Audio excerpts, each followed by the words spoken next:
connected. You know, if you lose your keys, it upsets you, right? If you lose your wallet, you get upset, right? And these are inanimate, these are objects with no soul. It's like if I lose this coat, I get upset. But it don't even have a soul. Why do I get upset, you know? So imagine losing people. You know, how that's traumatic. It's if you lose your set of keys, it's kind of traumatic, you know. It's trauma. What about losing people in your life? It's trauma. Now, after you lose enough people, you get used to it. I mean, it's still traumatic, but you get used to it. And what happens is, you know it's going to happen, whether it's people who've been married 30, 40 years, they know they're going to lose their spouse, you know. So you start to get prepared for it to happen. You know it's going to happen eventually, whether it's by choice, by accident, by death, by natural causes, by arguments, by fights, by just separation. It could be by war. It could be by anything. Any kind of separation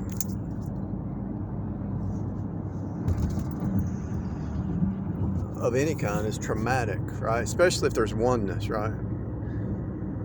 This is why divorce is so painful. When people divorce, that's traumatic. And people think that, oh, I can heal overnight. No, they usually get divorced, go marry somebody else right after the divorce, and they mess up and make mistakes, you know. And so they usually make big mistakes, instead of them getting healed or going through the grieving process or going through whatever process they need to go through, they make bad decisions. But if you embrace the pain, when Moses died, the tribe mourned Moses for 30 days. You embrace the pain. You learn you learn something, that a human is temporary. Now they're spiritually born again. You're going to see them in heaven. What did David say when he lost his baby? The baby died. Bathsheba and David. What happened? The baby died. And what did he say? He got up, washed his face, and says, "I'll see that baby in heaven." And got up and just went about his business.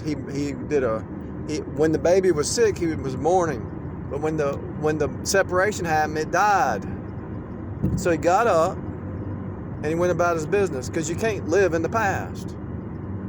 When that baby died, he got up, washed his face, and went about his business, because he said, "I'll see that baby in heaven." So if it's a person that you know who's saved, if they're not saved, it's kind of a sad thing. But if it's a saved person, you know you're going to see them in heaven.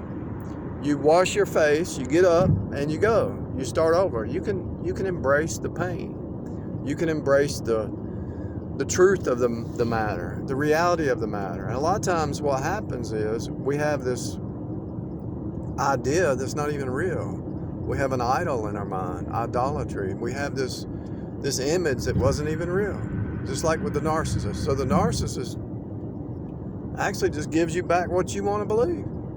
And when they're gone, you were actually in love with yourself. You were in love with a fake persona. You were in love with a dream that wasn't even real. That person didn't have any character. That person didn't have anything. They were just vampiring off of you. They didn't have any life, really. A narcissist is dead. I mean, dead is all get out, you know. They're just dead. They're just walking around dead, just existing. They don't really have anything. And so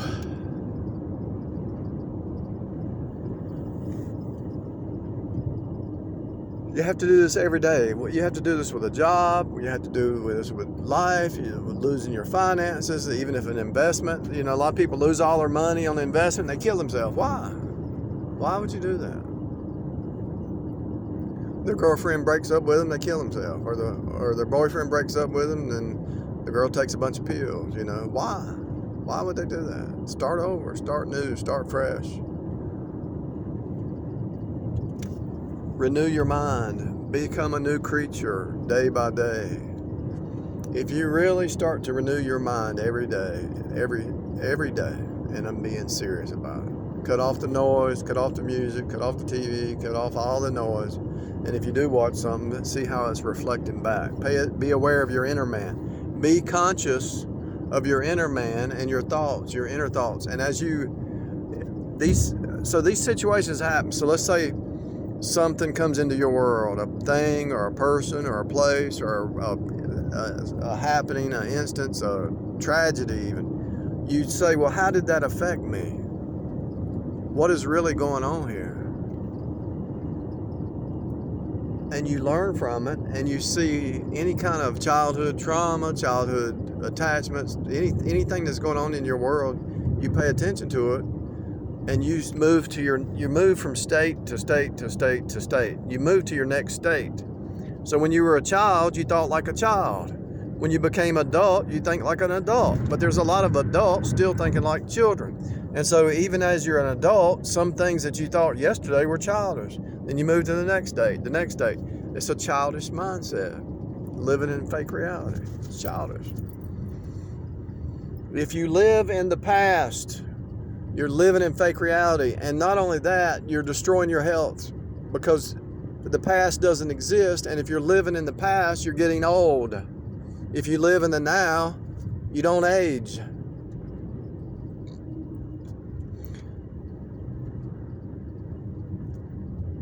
If you think about what I'm telling you, if your mindset is always on the past, you're getting old faster. If your mindset is on the now, I can only focus on the now. I'm not aging because I'm not thinking about the past. I'm in the now. And tomorrow's the now, the next day's the now. I'm always in the now.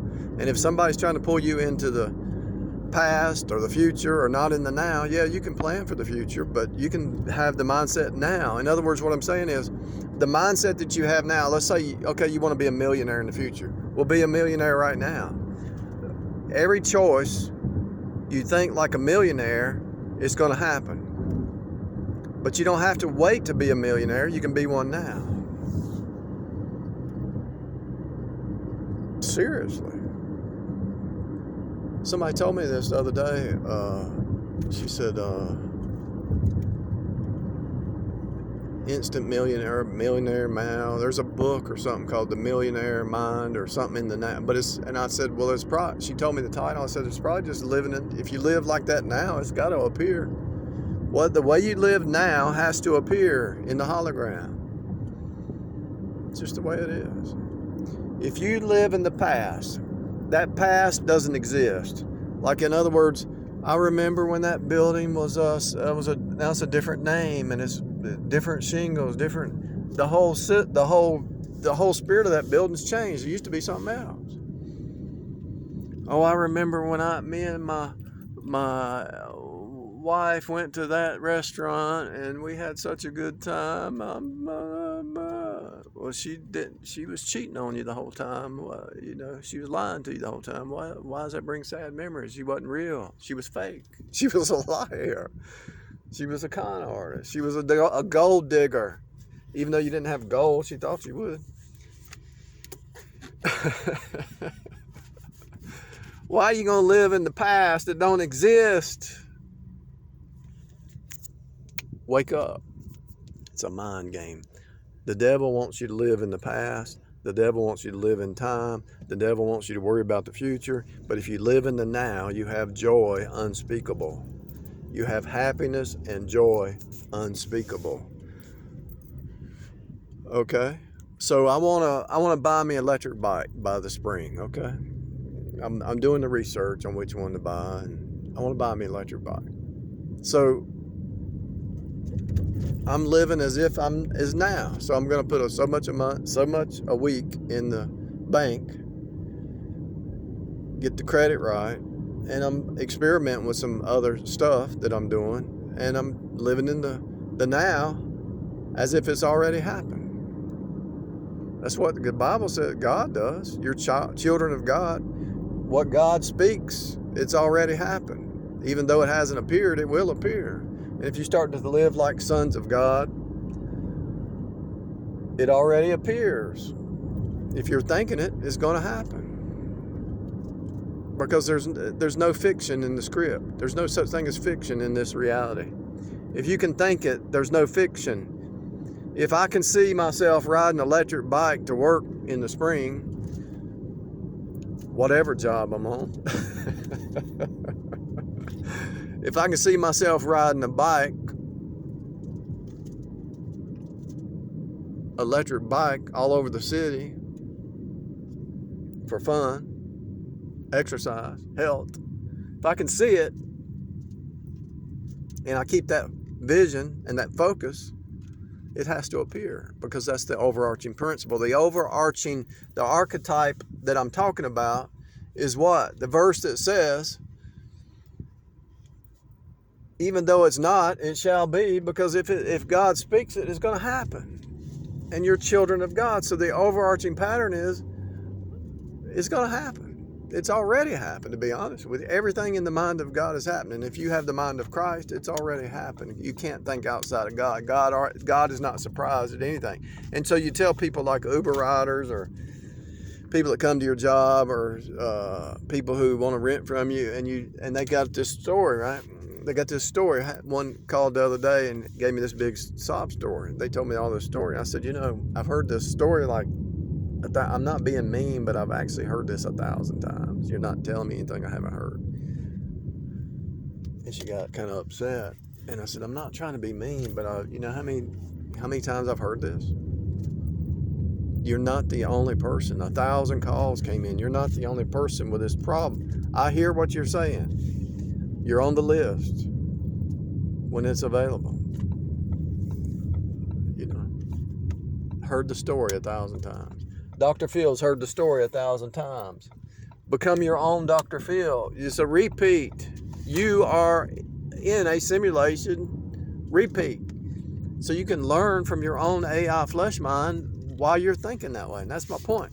So when you go through any kind of union separation, you have to ask yourself, why am I going through the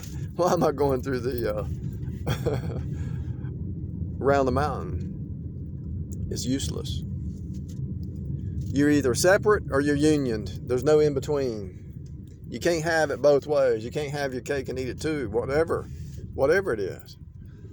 I want union, but I want separate. That's impossible. You're divided. You have a divided mind. And a divided mind won't receive anything. You've got to stay focused. The whole system's trying to drop you down into time, give a divided mind, get you off your ship, off your focus. The pirates are trying to capsize your dream, your ship, or whatever. And you just stay focused. That's what's happening.